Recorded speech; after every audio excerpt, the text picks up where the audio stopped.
ସାଙ୍ଗମାନେ ଆଜି ଆମେ କୁନିଭୂତ ବାବଦରେ ଜାଣିବା। କୁନିଭୂତ କାହାକୁ କୁହାଯାଏ ଏବଂ ସେ କ'ଣ କରିଥାଏ ସେ ବିଷୟରେ ଜାଣିବା। ଇଏ ହେଉଛି କୁନିଭୂତ। ଆପଣ ଚିତ୍ରରେ ଦେଖିପାରୁଛନ୍ତି କୁନିଭୂତ ଠିକ୍ ଦେଖିବା ପାଇଁ ଏଇଭଳି। ତେଣୁକରି ତା'ର କାମ କ'ଣ ସେ ବିଷୟରେ ଆମେ କୁନିଭୂତ ବାବଦରେ ପଢ଼ିବା। କୁନିଭୂତ କ'ଣ କରେ ନା କାହାକୁ କୁହାଯାଏ କୁନିଭୂତ?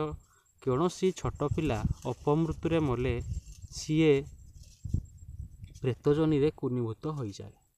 ବୁଝିପାରିଲେ? ଯଦି କୌଣସି ଛୋଟ ପିଲା ଅପମୃତ୍ୟୁରେ ମରିଥାଏ ତାହେଲେ ସେ ପ୍ରେତ ଯୋନିରେ କୁନିଭୂତ ହୋଇଯାଇଥାଏ। କୁନିଭୂତ ଭାରି ଦୁଷ୍ଟ।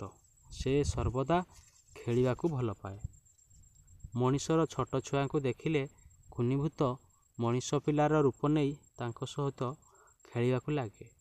ପିଲାଳିଆ ସ୍ୱଭାବ ଯୋଗୁଁ କୁନିଭୂତ ଦୁଷ୍ଟ ହୋଇପାରେ, କିନ୍ତୁ ସିଏ କାହାର କ୍ଷତି କରେ ନାହିଁ। ବୁଝିପାରିଲେ? ଆଉ କ'ଣ କରେ? ଆଉ କୁନିଭୂତ ବାବଦରେ ଆମେ କ'ଣ ଜାଣିଛେ ନା କୁନିଭୂତ ମିଠାଇ ଖାଇବାକୁ ଭାରି ଭଲ ପାଏ। କେବେ କେବେ ଏକୁଟିଆ ପଥିକକୁ ଘର ପାଇଁ ମିଠାଇ ନେଇ ଯିବାର ଦେଖି ସିଏ ତାକୁ ଅନୁସରଣ କରି ମିଠାଇ ମାଗେ।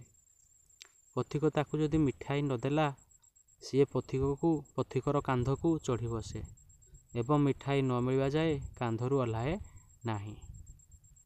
ତାହେଲେ କୁନିଭୂତ ବାବଦରେ ଜାଣିଲେ। ଯଦି ଭିଡ଼ିଓଟି ଭଲ ଲାଗିଛି ତାହେଲେ ଆମ ଚ୍ୟାନେଲକୁ ଲାଇକ୍, ସେୟାର, ସବସ୍କ୍ରାଇବ୍ କରିବେ। ରହୁଛି, ଧନ୍ୟବାଦ।